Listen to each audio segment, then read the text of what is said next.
Hola amigo gótico, amiga gótica, ¿qué tal estás? Bienvenidos al episodio número 17 titulado La muerte como portal hacia la psique. En este vídeo de hoy te voy a explicar una entrevista que tuve el honor de hacer hace poco, hace unas semanas, a Margaret Bell. Margaret Bell nos ayuda a los procesos de pérdida, es tanatóloga, es asesora somática. Tiene un perfil muy interesante, incluso es segunda generación tarotista, astróloga, hace reiki. Es una persona muy redonda, con muchos conocimientos, muchas experiencias. Y con ella, bueno, la conocí a través de Substack, un artículo de Substack, en el que hablaba del terror como una manera también de terapia, una manera de terapia. Algo que me llamó muchísimo la atención porque era muy parecido a un artículo que yo ya había escrito hacía bastante tiempo, unos meses en Medium, en otra plataforma para escritores, gente que bloguea y cuelga artículos, y me llamó mucho atención porque claro, ese artículo estaba muy bien elaborado, aportaba muchas evidencias, aportaba ensayos que yo también conocía porque están ahí online, pero me gustó muchísimo la precisión con la que hablaba. Y entonces le contesté, le dije, ostras, esto me recuerda a algo que ya escribí, yo también lo veo así. Y entonces ella, pues ya empezamos a entablar una conversación y fue a partir de aquí que conectamos y decidimos que al ver que teníamos perfiles muy parecidos, intereses muy parecidos, que podríamos crear una colaboración en la que tener pues este intercambio de conocimientos. Y así fue como iniciamos esta primera entrevista, en la que me interesaba muchísimo, sobre todo, ver y conocer más qué es un tanatólogo, a qué se dedica, porque claro, no sé tú, pero yo siempre he pensado, primero que hay un hueco. Hasta ahora yo no conocía que podía haber personas que nos ayudaban a este acompañamiento. Sí que sé que hay psicólogos. Y ahora recientemente hablando con familiares, amigos, sí que hay un acompañamiento cuando ya la persona ya ha muerto. Pero ¿qué pasa si yo quiero trabajar la muerte, mi propia muerte de aquí a unos años o cuando sea, y la quiero empezar a trabajar ya? ¿Qué pasa si quiero dejar algún legado? ¿Qué pasa? Bueno, empezaron a surgirme muchas dudas, y además empezó la duda también de las personas que se dedican a un tanatólogo. ¿Qué hace? Básicamente, ¿qué es lo que hace un tanatólogo?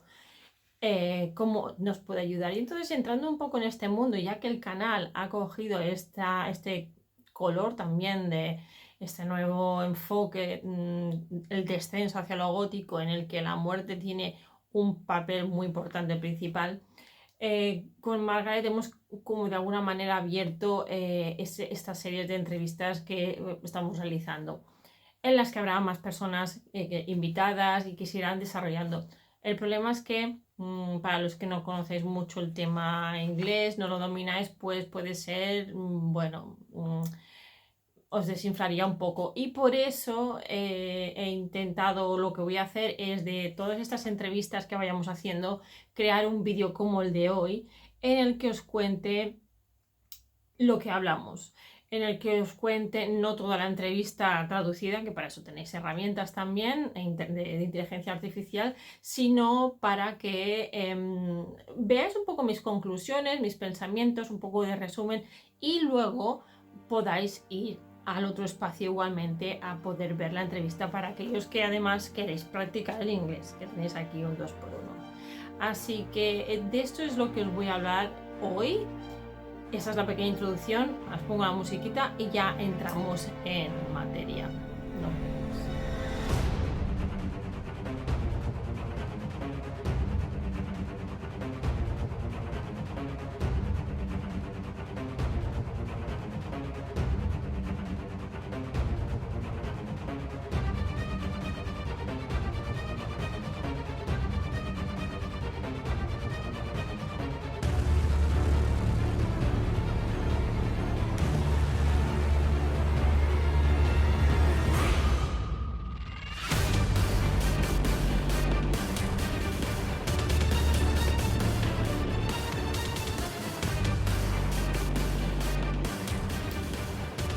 góticos, amigas góticas, ¿qué tal estáis? Soy Alice y estás en Gothicland, como decía en la introducción. Bienvenido, bienvenida al episodio 17 en el que hablamos de la muerte como un portal hacia nuestra psique. Y perdonad hoy el audio que no es de tan buena calidad, pero es que no encuentro mis auriculares, se han perdido, no sé por qué, los otros de mi marido no conectan, total que suena un poco enlatado, pero por lo menos suena, que es lo que nos interesa. Bien, como os decía en la introducción, he tenido el honor de entrevistar a una tanatóloga que además es asesora en los procesos de pérdida, que es guía somática, que tiene un perfil muy variado, Margaret Bell. Podéis mirar su página web y la podéis conocer mucho mejor desde allí. Y en esta primera conversación lo que me interesaba mucho era entender el perfil de un tanatólogo. La conversación abre haciendo referencia a un libro muy interesante para aquellos que os interese el tema de la muerte, los procesos de muerte y de duelo. Un libro que es muy famoso llamado en español es Sobre la muerte y los moribundos y es de Elizabeth Kubler-Ross, perdón que lo digo mal. Sobre la muerte y los moribundos, Elizabeth Kubler-Ross. En inglés es On the Death and Dying, me parece que es el título. Y me interesó hacer esta referencia porque es un libro como muy conocido dentro de las personas que investigan en el terror también. Por ejemplo, Tuche Kutlu, que también es una de mis invitadas colaboradoras en el canal, en otro espacio de El Camino de Autorreconocimiento, en el que hablamos del terror como una especie también de terapia, pero analizamos películas y series. Y ella ya fue la persona, digamos, que hace unos 3 años, quizás 3 o 4 años, me introdujo a este libro y fue quien me ayudó un poco a desempolvar mi curiosidad hacia la muerte y en los procesos de muerte que yo ya había iniciado cuando vivía en Inglaterra con 20 y pocos años. O sea, estamos hablando de bastante tiempo. Sí, unos 20 y pocos. Es que voy a hacer 50 y la vida me ha pasado volando. Entonces, claro, ahora es el momento en mi vida, es en un punto en que repescar esto ya se ha vuelto una sincronicidad tan obvia que no podía esquivarla más. Entonces, como decía, hacemos referencia a este libro, pero no lo tratamos de pe a pa, simplemente en la entrevista ella sí que nos habla un poco, hace referencia a este libro y cómo encaja en lo que ella hace, pero lo que me interesaba, como decía, era ver su biografía. ¿Qué la llevó a ser una tanatóloga? Y ella me cuenta cómo fueron todos sus procesos de muerte. Ahora os diré también terminología que ella ha utilizado. ¿Qué es lo que le hizo estudiar tanatología? Ya que se ve que hay un grupo cuando se mueren tus padres y eres un adulto joven, el proceso es de una manera. Cuando eres más mayor, el proceso es diferente. Entonces, como ella trata con los procesos de muerte y la aceptación y el duelo, entonces es muy importante el entender estas diferencias. Entonces, en su caso, ella tuvo una pérdida traumática por la muerte de su padre, que murió atropellado con una bicicleta. O sea, iba en bici y lo atropelló. No, de moto, perdón.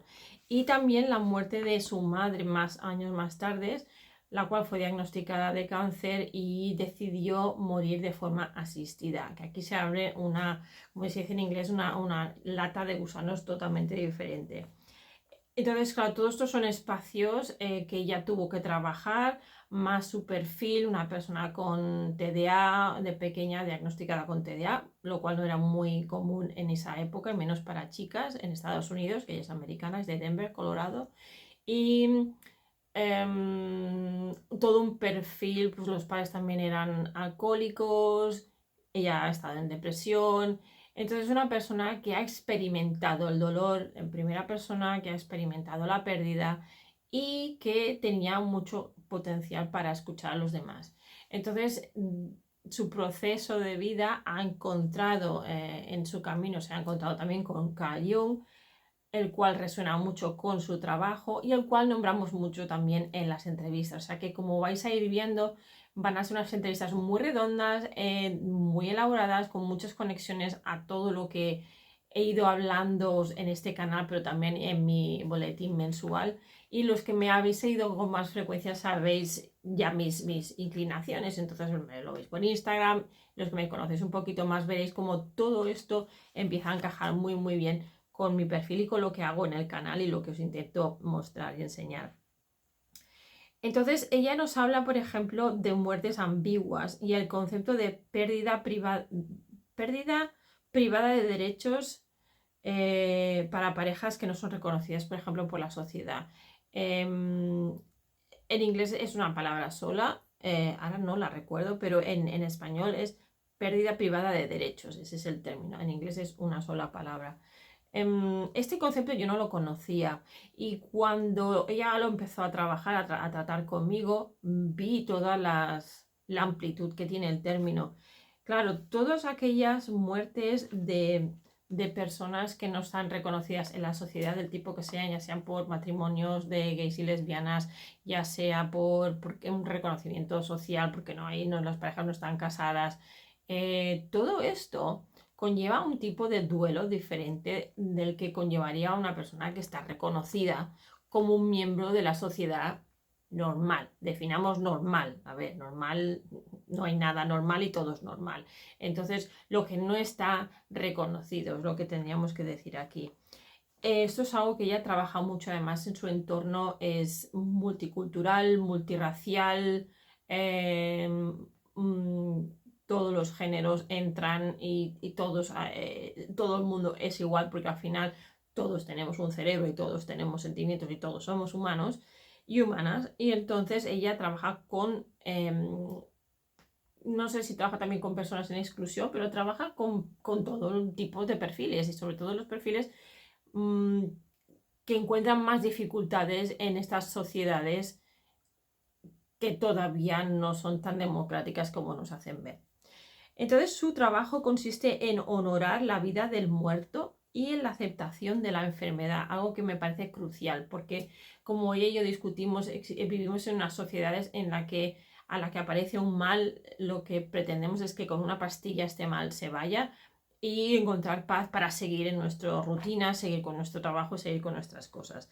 Y realmente la muerte es algo que nos molesta, es algo que se pone en medio, las enfermedades lo mismo. Es algo que nos interrumpe, nos recuerda nuestra propia mortalidad, nos incomoda y por lo tanto lo queremos quitar de encima lo más pronto posible, lo cual no nos da permiso, no nos da espacio a transitar de forma suave, de forma armoniosa el proceso de la muerte, ya sea de alguien allegado o de nuestra propia muerte, a lo mejor que es cercana porque nos han diagnosticado con una enfermedad ya irreversible y ya no tenemos los días contados. Entonces en este vídeo ella nos habla de cómo el tenerse, por ejemplo, yo le puse el caso de una alumna que tuve que tenía cáncer y que murió y la pena que yo sentía, que tenía me sentía hasta culpable por tener esta pena, como que la sociedad quizás o mi propio código interno me decía que la pena la tendría que sentir por ella, que ya no iba a estar aquí. Y sin embargo yo estaba sintiendo pena por mí porque ya no iba a estar en contacto con esta persona, con esta alumna, ¿no? Y ya no era tanto una pérdida de un alumno, no era una pérdida económica, sino era una pérdida realmente de una persona que había conocido, que con la que estaba muy a gusto además, porque era enfermera, había sido enfermera, sus conocimientos y las conversaciones que teníamos eran excelentes. Pero venía enferma muchas veces, venía vomitando, y ella, esa capacidad de superación, de querer llevar una normalidad. Había días que no podía, por supuesto, llamaba y decía, oye, es que es imposible, no puedo salir de la cama, ¿no? Entonces, de alguna manera, pues las personas de alrededor vivimos esta muerte también. Y yo, claro, le decía a Margaret, es que yo me siento egoísta, quizás incluso por haber sentido esto. Y ella me validó ese sentimiento, que eso es súper importante, es algo que también estoy aprendiendo, ¿no? La validación de los sentimientos. ¿Por qué? Si tú la ibas a echar de menos, la empezaste a echar de menos incluso antes de que se fuera, esto también es muy importante, ¿no? Es validar este sentimiento. Está bien sentirse así, quiere decir que era una persona que te importaba, que una persona que te aportaba valor, que te hacía la vida alegre, amena, que era interesante. Entonces todo esto se tiene que validar, como ella dice. Entonces no es egoísmo, sino es esta señal de que nos importa. También hablamos sobre la negación y los lugares incómodos a los que no nos gusta ir, ¿no? Porque yo le decía, bueno, es que pensar en mi propia muerte yo no la veo, yo lo llevo muy mal, siempre digo, que ya que estoy aquí porque me tengo que ir. Y entonces ella comentaba que era muy interesante este punto de vista y cómo la dificultad que algunas personas tenemos de imaginarnos hacer este recorrido o este ejercicio de decir, imagínate en tu lecho de muerte y con los años que tú te veas, 80, 90, 100, 120, y mirar hacia atrás qué es lo que quisieras ver, ¿no? Y este es un ejercicio que ya me propuso otra colaboradora, Cecilia, mi amiga Cecilia, de Noruega, y que también es mi coach, ha sido mi coach durante mucho tiempo para el tema marketing y vender los productos. De momento la cosa va como va. Y ella pues también me hacía esta pregunta de, imagínate aquí unos años, ostras, es un ejercicio que me cuesta un horror, no lo puedo hacer, me cuesta mucho imaginarme mi propia muerte, quizás me imagino yo como fantasma, pero no me imagino mi propia muerte, es un espacio que puede conmigo, ¿no? Entonces ella comentaba que es importante también abrazar este sentimiento, también volverlo a validar, ¿no? O utilizar esta palabra nuevamente, validar ese sentimiento y quizás ver por qué me siento así y trabajarlo, porque entonces no trabajarlo para recochinearnos y para sentir dolor y llorar, sino para entenderlo, porque en ese entendimiento hay una evolución y ahí está la terapia aquí. Entonces, ella hablábamos sobre la negación, ¿no? Y esos lugares incómodos y eso lo conectaba con la importancia, y eso os va a gustar mucho, yo creo, de dejar un legado a los que vienen detrás. ¿Y qué entendemos aquí por legado? Pues el cómo queremos que se nos recuerde, qué futuro queremos tener cuando miremos hacia atrás, aquello que os comentaba antes. Ella, por ejemplo, nos contaba que tiene en su ordenador, tiene varias carpetas y una está dedicada pues al tema legal, de qué quiere que hagan con su cuerpo, no lo tiene claro, pero bueno, temas legales. Luego tiene una carpeta para los miembros más importantes de su familia, como su pareja y su hija. Y en esa carpeta pues pone todo lo que se le ocurre, desde audios, fotos, pensamientos, los va cambiando. Y pone cosas como cuando me eches de menos, mira en este archivo o mira esta foto, estaré contigo. Y es muy bonito, yo no había pensado esto desde ese punto de vista y es una manera de hacer las paces un poco con lo inminente. Entonces, incluso cuenta historias, decía, que cuenta, bueno, hace pues lo que se le ocurre, lo cual es bastante junguiano también porque estamos trabajando el inconsciente y está trabajando todo aquello que realmente para ella es importante. Y seguramente aquí encontraríamos también muchos elementos colectivos si tuviéramos acceso a este legado que le va a dejar a su familia. También hablamos de la vida tras la muerte y cómo el creer o tener una cierta espiritualidad, cómo puede ayudar más o menos a la persona que sabe que va a morir, pero que estamos hablando de no tan solo de personas que han tenido pérdida y que les está costando superarlas, sino de personas que van a dejar de existir en breve y que están pensando en su muerte y están preparándose para ella. Y entonces dice que como sí que es verdad que aquellas personas que tienen algún tipo de creencia lo llevan mucho mejor que no aquellas personas que dicen, bueno, pues hasta aquí se acabó y ya está, ¿no? Por lo menos con la cantidad de personas que se ha encontrado. Y eso no es algo que solo la he escuchado a ella decir, sino que es algo que he oído en documentales, en otras personas que han colgado cosas online. Suele ser algo bastante común. Entonces, por ejemplo, ella que nos habla de, pues lo conecta con este legado, ¿no?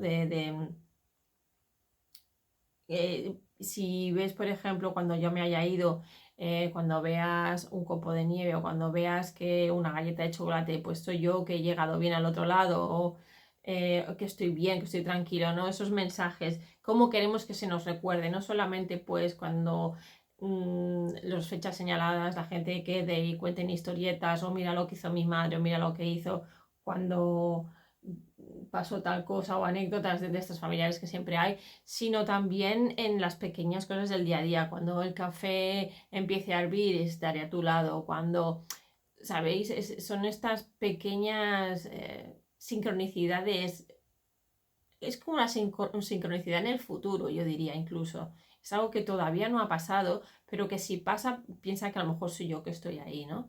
Y esto es muy bonito porque no perdemos esa conexión. Es como que una vez que ya ha muerto la persona, como que queda olvidada, que no queda olvidada, porque es imposible olvidarse de un ser querido, de un amigo, de alguien que murió de manera traumática. Siempre nos acordamos de ellos.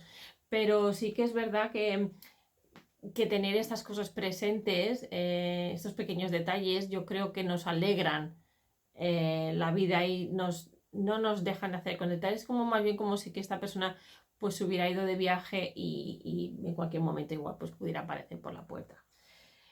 Que sabemos que no, pero es una manera también de tenerlos ahí, ¿no?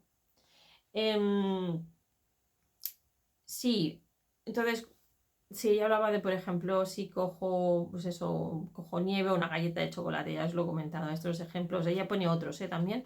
Hablamos también de la importancia de los sueños que tienen los moribundos.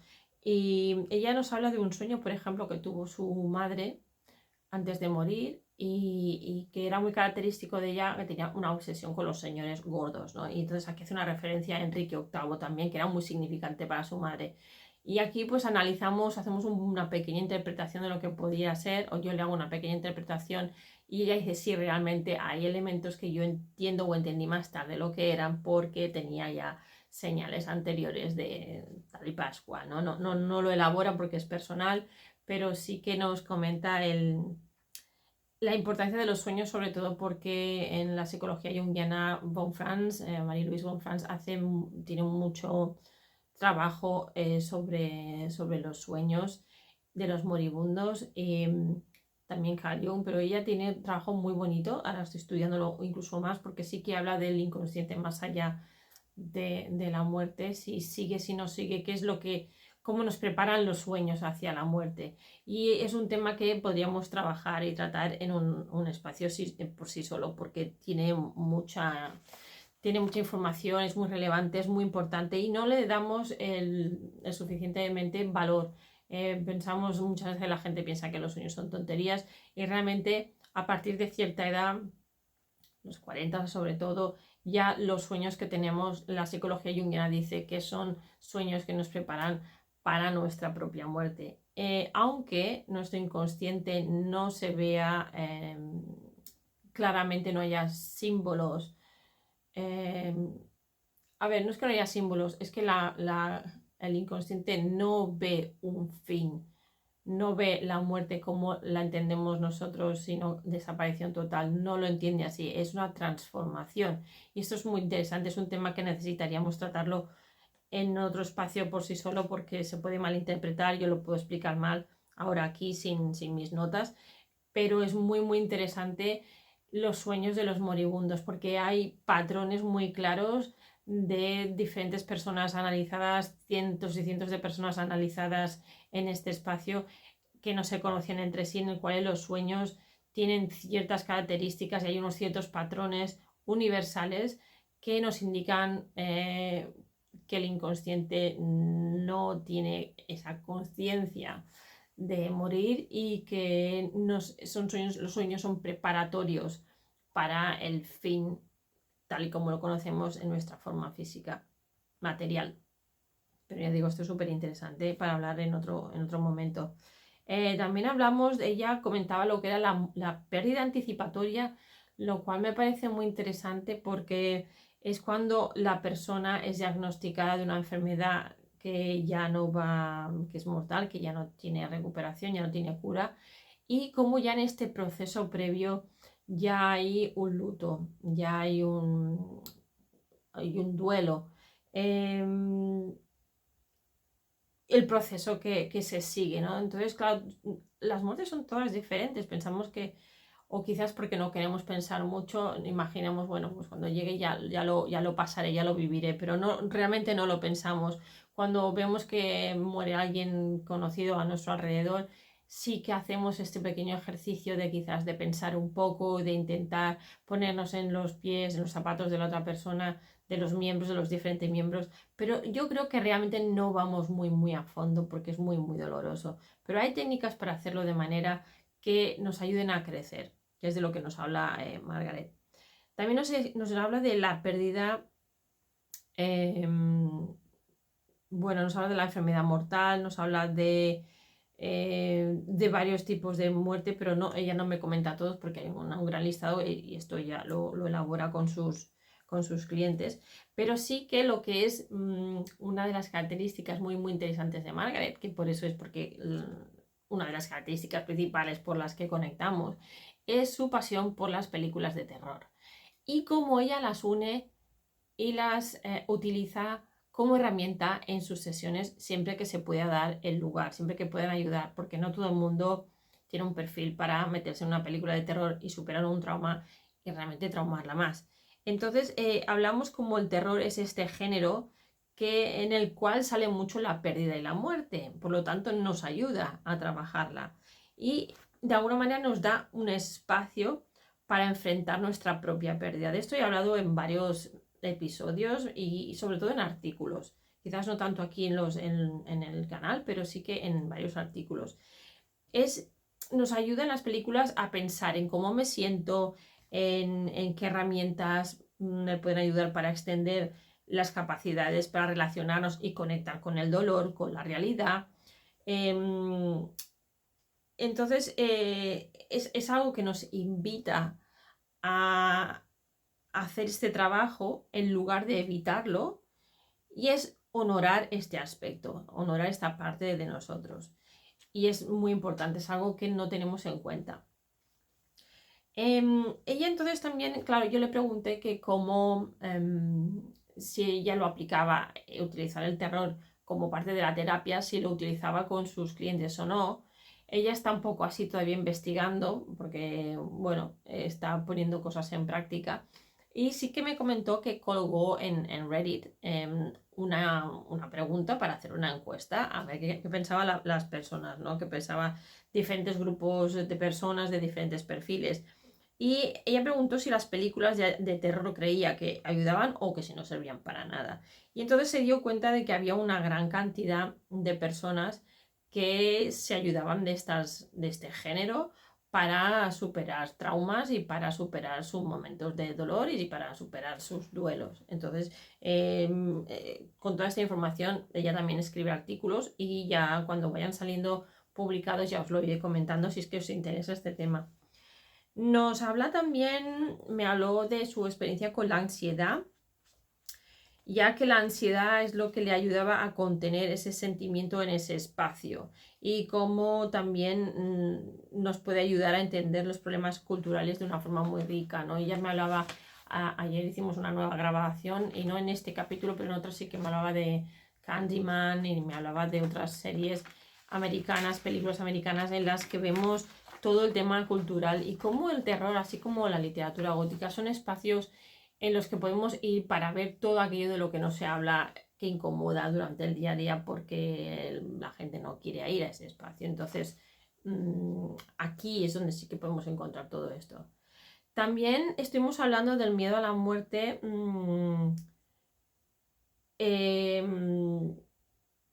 Desde el punto de vista de que nos puede dejar o parar de vivir la vida. Entonces, si nos obsesionamos con la muerte y con este miedo que tenemos, entonces tampoco no disfrutamos el día a día, no disfrutamos el tiempo en el que estamos aquí.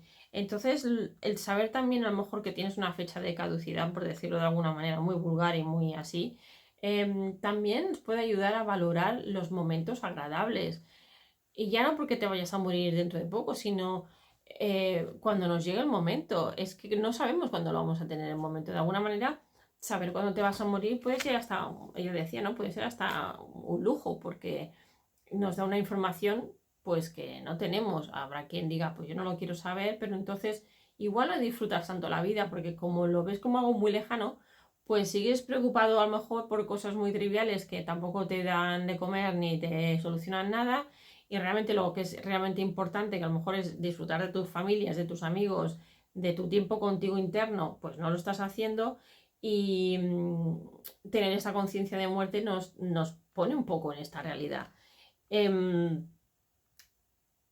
Claro, porque al final, lo que decía ella, todos nos vamos a morir y hay que aceptarlo. Entonces, entender este miedo que tenemos nuestro es crucial, y sobre todo saber el origen, que de esto ya os lo he comentado antes. Si se trata, por ejemplo, cuando tenemos miedo a hacer una presentación, cuando tenemos miedo a hacer un vídeo en YouTube y no sabemos cómo lo van a recibir la audiencia. Todo esto son pequeños duelos por los que también pasamos. No solamente estamos hablando de la muerte física, sino de la muerte en todas sus facetas. Lo que pasa que hemos empezado por la parte física, pero iremos trabajando en los siguientes episodios la muerte desde otro punto de vista, ¿no? Las transiciones, el cerrar un negocio, como me pasó a mí, una enfermedad crónica, más otra enfermedad crónica, más otra enfermedad crónica nueva, las pérdidas, abortos, familiares que se mueren, amigos que se suicidan, todo esto es muy importante entender de dónde vienen nuestros miedos actuales, que puede ser que nos conecten con esas experiencias pasadas que nos han dejado un trauma. Y saber este origen, ella nos decía identificar, cuando nos identificamos con los personajes en las películas de terror, es muy interesante porque hacemos ese trabajo, ese proceso de duelo lo hacemos a través de las películas y es un proceso catártico.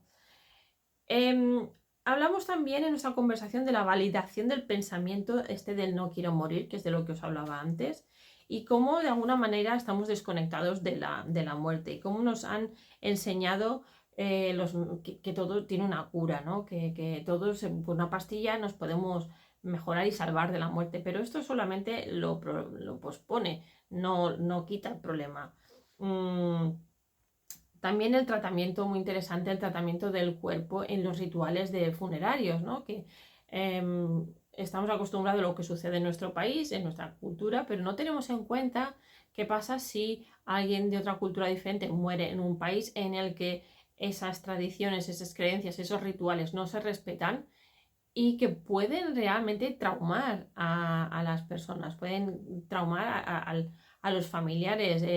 Ella contaba, pues eso, en casos de que el cuerpo tiene que estar orientado hacia la Meca o hacia otro lado, las personas que quieren morir con cierta persona al lado de una cierta manera, que su cuerpo sea tratado con el ritual de limpieza adecuado, acorde con su cultura. Todo esto se respeta, no se respeta en los hospitales. La cama está en la posición que tiene que estar para que el alma llegue a su fin. Todas estas cosas que a lo mejor pues a nosotros nos parecen de lo más tontas, tienen un valor y tienen una importancia tienen un peso muy importante en muchas culturas, y esto realmente lo estamos respetando o no lo estamos respetando, ¿no? Ella, al ser de los Estados Unidos y es tan multicultural, que claro, se encuentran con muchas personas de todo el mundo. Entonces, bueno, es esta reflexión que ella nos hace también del cuerpo, de los rituales. También pensar, pues, cómo queremos ser enterrados, cómo queremos que nuestros cuerpos sean tratados, ya lo he comentado. Pero sí que es importante, nos dice que el primer paso para entrar en estos procesos de sanación, de aceptación, es esta negación. El primer paso de negación ya es un paso hacia la aceptación más adelante y trabajar, ¿no? Porque ese no querer morir y decir, pues, no de ahí a cómo planear tu funeral, pues va solo un paso. Entonces, el primer paso es difícil, pero una vez que ya has entrado en el espacio, como que se naturaliza también. Entonces ella lo que nos hace es una invitación muy interesante, y lo hace en varios episodios. Ya tenemos grabados 3 programas, este es el primero del que os hablo ahora, y ella nos dice de también investigar lo que pasa en nuestras culturas, en nuestras tradiciones. No en cómo hacemos nuestros entierros ahora, sino investigar cómo en nuestro país se trataba a los muertos, qué rituales había. ella comentaba, ¿no? Me hizo recordar pues que en el siglo XVIII, la época victoriana, sobre todo en Inglaterra, en Estados Unidos también se hacía, que para celebrar pues el Día de Muertos, Halloween, el Día de Todos los Santos, se iban al cementerio y encima de la lápida del familiar ahí comían, hacían fiestas. Claro, ahora lo vemos como algo macabro incluso, ¿no? Pero ¿cómo vamos a hacer esa guarrada? Y sin embargo, claro, ellos tienen lápidas en el suelo. Nosotros aquí, por ejemplo, en Barcelona, teníamos los nichos en las paredes. Entonces los tenemos en bloques de pisos, que tampoco da pie a que te pongas ahí con una carmañola, ¿no? Con una fiambrera a comer. Pero, claro, se ha perdido esto. Yo, por mi propia experiencia, cuando cada año me he tomado la libertad de comprarle flores a mis abuelos, esto salió porque sí, y cada año, siempre que podemos, hay veces que nos saltamos, pues mi madre, mi padre y nosotros vamos y es una buena manera de arreglar, cambiar las flores, pero arreglar el nicho, limpiarlo un poquito. De alguna manera, pues estás visitando a tu familiar, a tus familiares, mis dos abuelos que están en el mismo sitio. De paso te paseas por el cementerio y ves otros familiares que también están enterrados ahí. No es que los veas, está claro. Y además la imaginación se va al agujero y piensa cómo estará lo que hay dentro. Ahora, esto no lo podemos evitar. Pero conectas con recuerdos, conectas con historias. Es esto, es este ritual, son estas transiciones las que luego cuando vuelves a casa y piensas, pues es que aquí vamos a acabar todos. Entonces, aquí el tiempo como que, en este espacio como que el tiempo se para y donde están mis abuelos, por ejemplo, y muchos de mis familiares, pues están en una montaña y tienen vistas al mar. Ostras, es que muy bonito la zona, qué tranquilidad, ¿no? Entonces, pues de alguna manera haces una pequeña paz y al volver a tu rutina, a tu día a día, disfrutas más luego esa comida, ese encuentro familiar, esas anécdotas, sacamos fotos. Todo esto es súper importante. Todo esto nos habla Margaret con su experiencia y cómo ella lo hace también allí, ¿no? En Estados Unidos. Pero ella hace mucho hincapié en estas tradiciones, en estas culturas, en coger libros, leer. Y ahora estoy leyendo muchas cosas de tradiciones, de mitos, porque me interesa no solamente el tema ritual, sino que me interesa mucho el inconsciente colectivo, ¿no? ¿Qué elementos, qué monstruos son iguales en todas las tradiciones? ¿Qué es lo que cuando estás leyendo una obra de ficción como Beloved, por ejemplo, le voy a decir en inglés, por ejemplo, qué elementos del nivel del inconsciente colectivo salen ahí?